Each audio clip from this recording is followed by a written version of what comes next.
যেমনটা তোমরা জানো, এইটা হচ্ছে আমাদের পুজো আর পুচি সোনার বাড়ি। আর এখন হচ্ছে সকালবেলা, তার জন্য দেখো আমাদের বুচি সোনা আর পুচি সোনা এখনো ঘুম থেকে ওঠেনি। ওদের ঘুম থেকে উঠতে উঠতে বেলা 9টা বেজে যায়।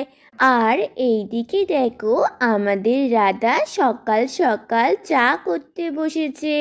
কারণ এই দেখো সোফায় বুচুর বাবা পুচির বাবা বসে আছে। ওদের আবার সকাল 9টার মধ্যে চা না পেলে মাথাটা পুরো গরম হয়ে যায়।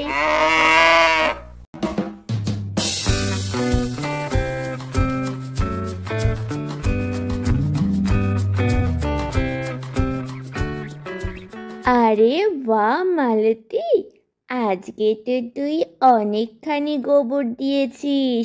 ভালোই করেছিস। তোর এই গোবর দিয়ে সারা ঘর আমরা লেপবো।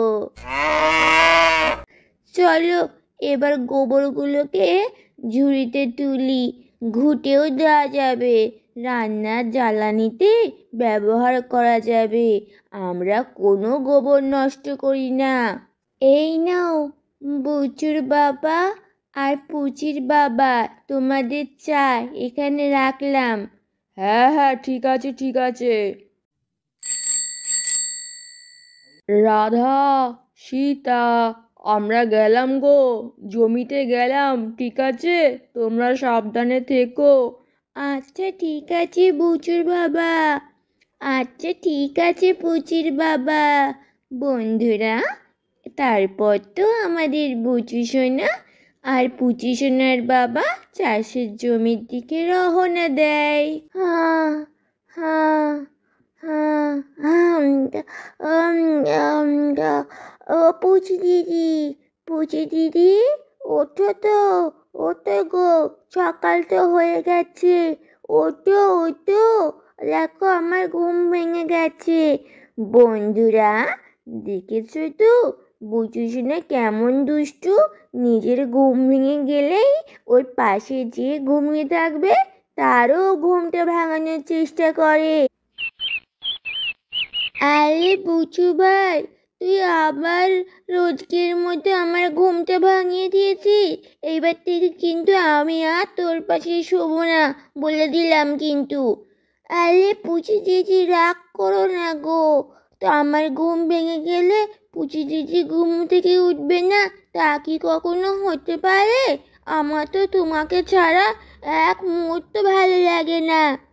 থাক, অনেক হয়েছে।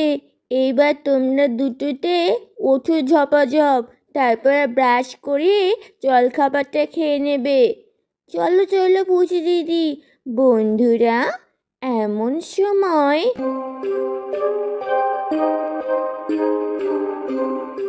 আরে ওই দেখ রাধা, বুচু আর পুচির বাবা ট্র্যাক্টর চালিয়ে আমাদের মালতীকে নিয়ে আসছে কেন? এইমাত্রই তো ওরা মাঠে গেল, এর মধ্যেই ফিরে এলো। কি ব্যাপার বলতো? সেটাই তো রে, আমিও তো কিছু বুঝতে পারছি না। চল চল একটু এগিয়ে গিয়ে দেখি। আরে কি হয়েছে, কি হয়েছে আমাদের মালতীর? তোমরা ওকে ট্র্যাক্টরের ওপর করে নিয়ে এলে কেন এইভাবে? আরে রাধা, কি বলবো, ওকে গিয়ে দেখি কোনো একটা হিংস্র প্রাণী ওকে খাবলা দিয়ে ওর গায়ের মাংস তুলে নিয়েছে। আমার এত কষ্ট লাগছে, আমি কোনো রকমের ন্যাকড়া বেঁধে কাপড় জড়িয়ে ওকে নিয়ে আসলাম। সর্বনাশ, মালতী রে, তোর কি অবস্থা হয়ে গেল? আর আমাদের চাষের জমিতে তার মানে বাঘ সিংহ এরা চলে আসে? হ্যাঁ সীতা, আমি তোমাদের বলিনি আগে, আমি আর কৃষ্ণা একদিন চাষের জমিতে বীজ রোপণ করছি, অমনি দেখি একটা হিংস্র বাঘ আমাদের দিকে তেড়ে আসছে। আমি তোমাদের বাড়ি এসে কিচ্ছু বলিনি, কারণ তোমরা খুব ভয় তো পাবে, তার জন্য। হ্যাঁ, বাঘ সিংহ, আমাদের চাষের জমিতে আসে? ওরে বাবা, আর তো তাহলে যাওয়াই যাবে না গো পুচি দিদি। হ্যাঁ লে বুচু ভাই, সে কি গো? আরে রাধা, এই ন্যাকা কান্না তুমি বন্ধ করো। আমাদের এক্ষুনি মালতীকে নিয়ে হাসপাতালে যেতে হবে। মালতী, মালতী। বন্ধুরা, তারপর তো আমাদের বুচুর বাবা মালতীকে হাসপাতালে নিয়ে যাওয়ার জন্য অ্যাম্বুলেন্সকে একটা ফোন করে। হ্যালো স্যার, বলছি খুব বিপদে পড়ে ফোন করলাম, একটু তাড়াতাড়ি অ্যাম্বুলেন্স নিয়ে আসুন আমাদের বাড়িতে। আমি শ্যামলাল বোস বলছি। আরে কার কি হলো দাদা? আরে বলবেন না, আমাদের মালতীর কি অবস্থা হয়েছে, যা তা অবস্থা হয়েছে। একটা হিংস্র প্রাণী ওকে অ্যাটাক করেছে। হায় হায়, সর্বনাশ সর্বনাশ। তা ওর নামটা ডিটেলস বলুন, আমি এক্ষুনি পৌঁছাচ্ছি অ্যাম্বুলেন্স নিয়ে। ওর নাম হচ্ছে মালতী বোস। আচ্ছা ঠিক আছে স্যার, কোনো চিন্তা করবেন না, 2 মিনিটে অ্যাম্বুলেন্স আসছে।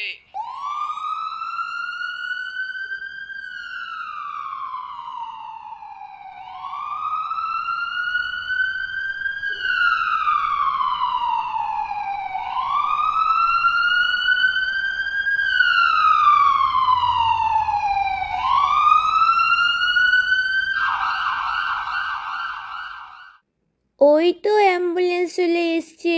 চলো চলো বুচির বাবা, পুচির বাবা, আমাদের মালতীকে আমরা অ্যাম্বুলেন্সে তুলি। আরে দাঁড়াও সীতা, মালতীর ওজন জানো কত?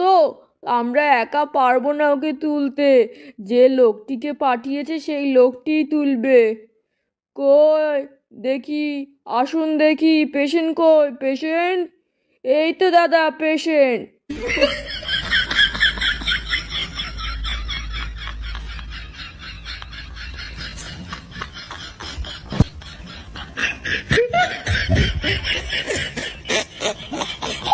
এ কি দেখছি, এইটা পেশেন্ট?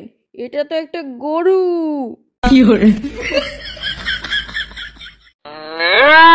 কি হলো দাদা, আপনি এইভাবে বসে পড়লেন কেন? আমি এই গরুটাকে হাসপাতালে নিয়ে যেতে পারবো না। আরে কি বলছেন আপনি?